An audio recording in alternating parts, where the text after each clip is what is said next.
Hello my dear students. तो सबसे पहले आप सभी बच्चों को हमारी तरफ से ईद उल अजहा, बकरीद और रक्षाबंधन की हार्दिक शुभकामनाएं। आप लोग इस त्यौहार को सादगी से मनाएं, इंटरेस्ट करें, इसका मजे लें त्यौहार का, क्योंकि ये जो त्यौहार हैं यद्यपि हम ना चाहते हुए भी इन त्यौहारों को मनाएंगे, क्योंकि ये हमारी लाइफ का हिस्सा है एक, और हमें चाहने और ना चाहने की तो बात यहाँ पर करनी ही नहीं है। जिंदगी के कुछ पल इस तरीके के हमें मिलने ही चाहिए। तो आप लोग इन त्योहारों को बहुत ही अच्छी तरीके से मनाएं और उसके साथ आप लोग अपनी पढ़ाई भी करते रहें, क्योंकि आप लोगों को पता है कि इस स्थिति में आपको ऑनलाइन क्लास मिल रही है, ऑफलाइन क्लास नहीं मिल पा रही है। तो जिस तरीके से आपको जो पढ़ाई मिल पा रही है उसको अच्छी तरीके से पढ़ें। और आप लोग जरा ये भी समझ लें कि देखिए, जो बच्चे अभी तक इस पढ़ाई में इंटरेस्ट नहीं ले रहे हैं उनको भी थोड़ा सा इंटरेस्ट लेना है। आप लोग उनको भी बताते रहें, ठीक, उनके पास भी जो है उनको फोन करिए, बताते रहिए कि भाई पढ़ाई कर लीजिए, क्योंकि आप लोग अब इस बार क्लास 12th में हैं, आपको बोर्ड एग्जाम देना है। और आप ये भी जरा समझ लीजिए कि आप लोग यहाँ तक का जो सफर आप लोग तय करते हुए आए हैं, जहाँ आप लोग LKG से पढ़ते हुए 11th तक आप पढ़ चुके हैं, और अब आपको क्लास 12th की पढ़ाई करनी है, क्लास 12th की तैयारी करनी है, ठीक। इसके बाद आप पर इतना प्रेशर नहीं रहेगा, आप अच्छी तरीके से अपनी तैयारी करेंगे जाकर के। यहाँ तक का जो स्कूल लाइफ आपको मिल रही है हमेशा आपको जिंदगी भर याद रहती है। तो आपको थोड़ा सा समझ ये लेना है कि हमें जिस तरीके से पढ़ाई मिल पा रही है या जिस तरीके से हमारे स्कूल से जो व्यवस्था कर दी गई है उसका आप लोग जो है फायदा उठाएं और पढ़ाई करें, ठीक। तो हम अपनी बात पर समाप्त करते हैं। तो अच्छा, आज का जो आपका टॉपिक होगा मैथमेटिक्स में वो डिटर्मिनेंट्स यानी सारणिक का होगा, ठीक। इनसे पिछले लेक्चर में हम आपको आव्यूह पढ़ा चुके हैं, ठीक। आज से आपको क्या पढ़ना है, सारणिक के बारे में पढ़ना है। तो ये सारणिक में आपका फर्स्ट लेक्चर रहेगा, फर्स्ट पार्ट है, ठीक। और आपको ऐसे रोज रोज जो है एक वीडियो मिलते रहेंगे। आप लोग इन वीडियो के जरिए से अपनी पढ़ाई जारी रखिए, पढ़ाई करते रहिए। तो फिर आज जो है हम शुरुआत करेंगे सारणिक, ठीक। तो सारणिक के बारे में हमने आव्यूह में थोड़ा सा बताया भी था, ठीक। आव्यूह में हमने थोड़ा सा बताया भी था, और आज इसके बारे में थोड़ा सा और भी थोड़ी सी बात जान लेते हैं। देखिए, अगर हमने क्या बताया था, आव्यूह को जब हम सारणिक के रूप में लिख रहे थे तो हमने क्या कहा था, वो जो आव्यूह है आपका वो सिर्फ वर्ग आव्यूह होना चाहिए। क्या बताया था आपको, वो सिर्फ हमारा क्या होना चाहिए, वर्ग आव्यूह होना चाहिए। तो जो सारणिक होती है ये वर्गाकार रूप होती है। सारणिक क्या होता है, सारणिक का रूप कैसा होता है, वर्गाकार होता है, ठीक। सारणिक का रूप जो होता है कैसा होता है, वर्गाकार होता है। इसका मतलब आप समझ रहे होंगे, वर्गाकार का मतलब क्या, कि देखिए इसमें जो पंक्ति होती हैं, पंक्तियों की संख्या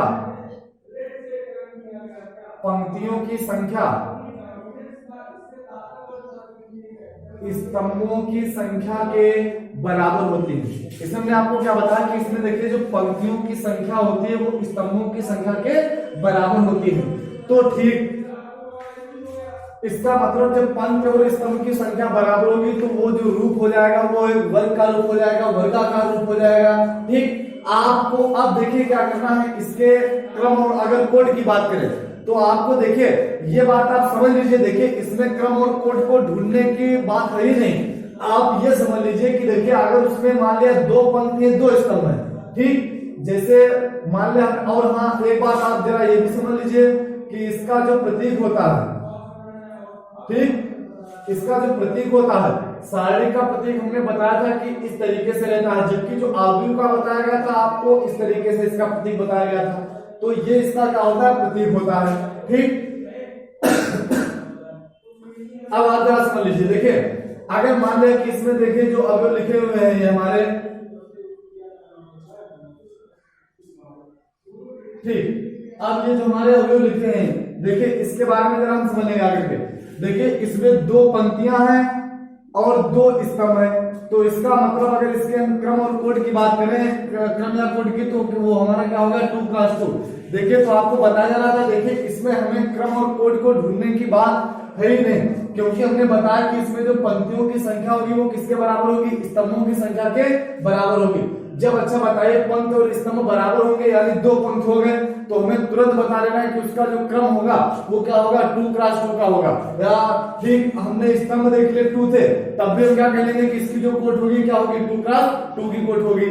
तो ये तो बात आ जाती है किसके लिए, यानी सारणी का प्रतीक हो जाता है, उसके क्रम और कोट की हमने बात कर ली। अब जो आगे आपको पढ़ना है, आगे आपको किसके बारे में पढ़ना है, हम सारणी का विस्तार कैसे करेंगे, सारणी का विस्तार किस तरीके से किया जाता है। तो आप देखिए इसको समझ लीजिए पहले।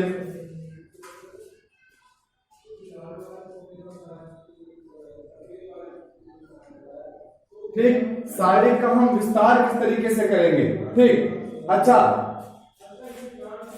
अब अगर बात करें हम सारणी के विस्तार की, तो सबसे पहले देखिए ये जो हमने एक एग्जांपल आपको दिया था, ठीक, इसमें थोड़ी सी हम पहले बात समझ लेते हैं आगे की।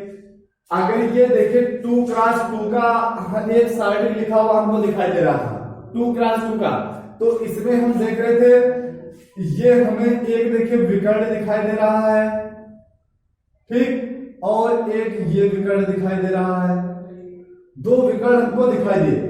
अब आपको जरा समझ लेना है, देखिए इन विकर्णों के बारे में थोड़ी सी बात हम समझ लेते हैं कि आपका जो ये पहला जो हमने विकर्ण बनाया था, ठीक, ये जो हमने पहला विकर्ण बनाया था, ये जो विकर्ण बनाया था, इस विकर्ण को मुख्य विकर्ण कहा जाता है, इस विकर्ण को मुख्य विकर्ण कहा जाता है। और ये जो हमारा होता है ये क्या कह जाता है, इसको हम दूसरा विकर्ण कहते हैं, और इसको हम प्रथम विकर्ण कह लें या मुख्य विकर्ण कह लें। ठीक, तो ये बात आपको समझ में आ गई होगी। अब हमें देख लेना है कि हम सारणी का जो है विस्तार किस तरीके से करेंगे। ठीक, देखिए तो विस्तार करने का तरीका आपका क्या होगा, हमने मान लिया ये सारणी लिखा हुआ है, ठीक, यही सारणी हमने लिख लिया,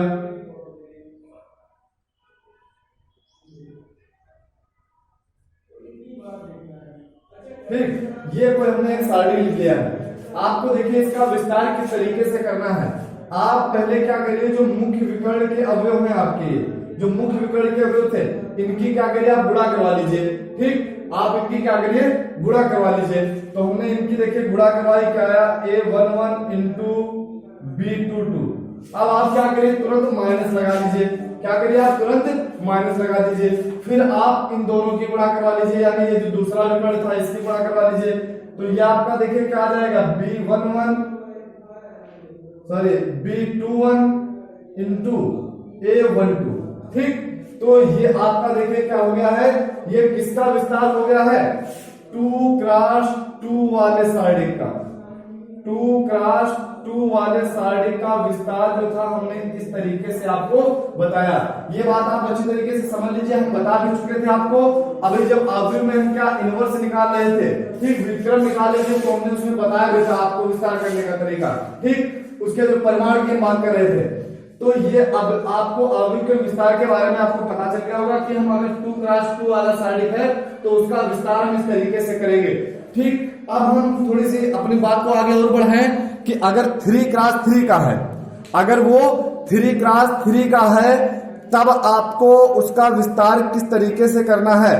अगर वो 3x3 का है तब आपको विस्तार किस तरीके से करना है, तो इसके बारे में भी जरा आपको समझ लेना है। ठीक,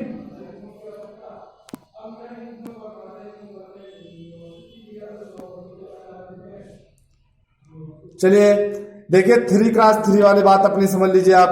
3x3 की जो बात होगी, देखिए उसमें आपको क्या करना पड़ेगा। 3x3 के लिए सबसे पहले आपको क्या करना होगा, उसमें एक देखिए बात ये आ जाती है कि आप उसमें पंक्ति और स्तंभ को अगर आप समझें तो देखिए बताइए पंक्तियां कितनी होंगी, पंक्तियां कितनी होंगी। 3x3 वाले में 3 पंक्तियां होंगी, ठीक, और 2x2 वाले में 2 पंक्तियां थी। तो आप अगर पंक्ति के सापेक्ष क्या करें, उसका विस्तार करें, क्या करें आप उसके पंक्ति के सापेक्ष में अगर उसका आप विस्तार करें, तो बात आप अच्छी तरीके से पहले समझ लीजिए। 3x3 वाले साड़ी का विस्तार, 3x3 वाले साड़ी का विस्तार। देखिए जैसे मान लिया आपको ये दिया जा रहा है A11, A12, A13, B21, B22, B23, C31, C32 और C33। ठीक इस प्रकार का मान लिया कोई साड़ी का आपको दिया गया है जिसमें 3 पंक्तियां हैं और 3 क्या हैं स्तंभ, यानी 3x3 वाले कोटि का अवयव है, वो सारी साड़ी है। तो अब आपको देखिए इसके विस्तार के लिए आपको क्या करना पड़ेगा। अब जरा बात आप ये समझ लीजिए, ठीक आपको जरा ये बात समझ लेनी है कि आप उसका विस्तार किसके पक्ष में करना चाहते हैं। साड़ी के सापेक्ष करना चाहते हैं, वो सॉरी पंक्ति के सापेक्ष करना चाहते हैं या स्तंभ के सापेक्ष करना चाहते हैं। तो देखिए इसके सबसे पहले हम आपको चिन्ह के बारे में बता देते हैं, कहां पर कौन सा चिन्ह रहेगा। ठीक समझ लीजिए एक बार, ये आपका प्लस होता है, ये माइनस होता है, ये प्लस होता है, ये माइनस होता है, ये प्लस होता है, ये माइनस होता है, ये प्लस होता है, ये माइनस होता है, ये प्लस होता है। ठीक plus minus plus minus plus minus और प्लस माइनस प्लस। आप चाहे इधर से देख लीजिए, वही कंडीशन सेम आपको मिलेगी। ठीक तो अब आपको ये बात समझ में आ गई होगी कि देखिए ये आपके क्या हो गए, पंक्तियां हो गई। ये पहली पंक्ति हो गई, ये हो गई दूसरी पंक्ति और ये आपकी क्या हो गई है, तीसरी पंक्ति। अगर स्तंभ की बात करें तो ये आपका पहला स्तंभ हो गया, ये दूसरा स्तंभ हो गया और ये क्या हो गया आपका तीसरा स्तंभ हो गया। ठीक तो स्तंभ की बात आपको समझ में आ गई। अब देखिए अब आपको जिसके सापेक्ष भी उसका प्रसार करना हो, विस्तार करना हो, ठीक उसके सापेक्ष आप उसका विस्तार करिए। हमने मान लिया कि हमें जो विस्तार करना है साड़ी का, हमें विस्तार R1 के सापेक्ष करना है, यानी पहली पंक्ति के सापेक्ष करना है। तो हमने क्या लिखा, R1 के सापेक्ष विस्तार। ठीक तो आपको अब देखिए करना क्या पड़ेगा, आपको जिसके सापेक्ष विस्तार करना है, जैसे हमें इसके सापेक्ष करना था तो आप इसका पहला वो लिखा हमने क्या A11। अच्छा इसके साथ चिन्ह कहा क्या रहता है, प्लस का रहता है, तो आप यहाँ पर प्लस का चिन्ह लगा लीजिए। ठीक प्लस का चिन्ह मान लिया लगा हुआ है, पहले नहीं लगाया हमने। अब इसके साथ आप देखिए इसके सामने की आप पूरी पंक्ति गायब कर दीजिए और पूरा कॉलम गायब कर दीजिए, यानी हमें इससे कोई मतलब नहीं है। ये जो पंक्ति हो गई और ये जो स्तंभ हो गया, हमें इससे कुछ मतलब नहीं रहा। अब आपका साड़ी क्या बचा हुआ है, साड़ी का आपका ये बचा हुआ है B22, B23, C32, C33, यही तो बचा ना साड़ी का आपका। ठीक अब इसके बाद पहले अवयव के सापेक्ष तो हो गया, R1 के पहले अवयव के सापेक्ष तो हो गया। अब आपको लिखना है इसका दूसरा अवयव A12। ठीक आपको क्या लिखना है, दूसरा अवयव उसका A12। अब आप जरा ये देखिए आकर के, यहाँ पर आपका प्लस था और यहाँ पर हमने आपको क्या बताया माइनस, तो आप यहाँ पर लगा लीजिए आकर के माइनस। क्या लगाया आपने यहाँ पर माइनस। अब जरा आपको देख लेना है यहाँ पर। अच्छा बताइए इसके सापेक्ष में अगर हम बात करें तो इसके सामने का आप पूरी पंक्ति गायब करिए और पूरा कॉलम गायब कर लीजिए, तो ये आपकी पूरी पंक्ति गायब हो जाएगी, यही वाली पूरी, और ये आपका पूरा कॉलम गायब हो जाएगा। तो अब आपका साड़ी बचा क्या है उसको आप नोट कर लीजिए। अब आपका साड़ी कितना बचा, B21, C31 और B23 और C33, यही तो बचा आपका। अब आप उसके बाद देखिए चिन्ह आपका क्या रहता है, प्लस। आपका चिन्ह क्या रहता है, प्लस। और आपका ये तीसरा अवयव क्या हो गया, A13। ठीक अब आपको जरा देख लेना है, देखिए A13 में आप क्या कहेंगे, इसके सामने की पंक्ति तो यही होगी, लेकिन अब स्तंभ कौन सा हो जाएगा, ये वाला स्तंभ हो जाएगा। अब जो बचा आपका वो लिख लीजिए, क्या बचा आपका B21, B22, C31 और C32। अब आपको जरा समझ लेना है इसके बारे में। ठीक अब आपको जरा इसके बारे में समझ लेना है। देखिए आपको अभी जो बताया जा रहा था कि 2x2 वाले का विस्तार किस तरीके से करेंगे। तो अब हमें जो साड़ी उसके अंदर दिखाई पड़े हैं, उसके अंदर जो हमें साड़ी दिखाई पड़े हैं वो देखिए, वो तो 2x2 वाले ही बनने हैं, वो तो आपके 2x2 वाले ही बनने हैं ना।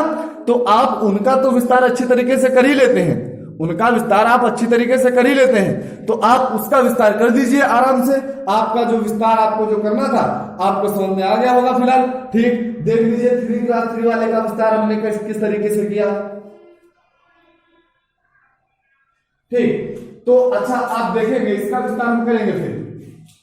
तो A11 ब्रैकेट आपने लगा लिया है। देखिए पहले आपको इसकी गुणा बताई गई थी, फिर माइनस आपको और इसकी गुणा बताई गई थी।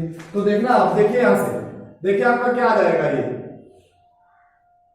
B22 into C33 minus C32 into B23। ठीक, माइनस A12, ये क्या आ जाएगा आपका A12। अब आप इसकी देखिए गुणा करा लीजिए।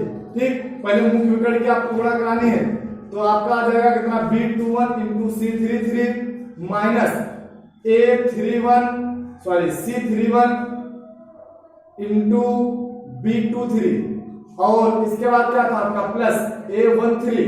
अब इसकी आपको गुणा करवानी है, देखिए आपको क्या करना पड़ेगा, C32 into B21 minus C31 into B22। तो आपको देखिए यहाँ पर इसकी गुणा पूरी समझ में आएगी किस तरीके से इसका विस्तार किया जाएगा। अब आप उनका मान रख लीजिए, गुणा करा लीजिए। ठीक, आपको जो काम होगा यानी जो आपको करना पड़ेगा आप अच्छी तरीके से कर लेंगे। ठीक, तो ये आपको हमने बताया।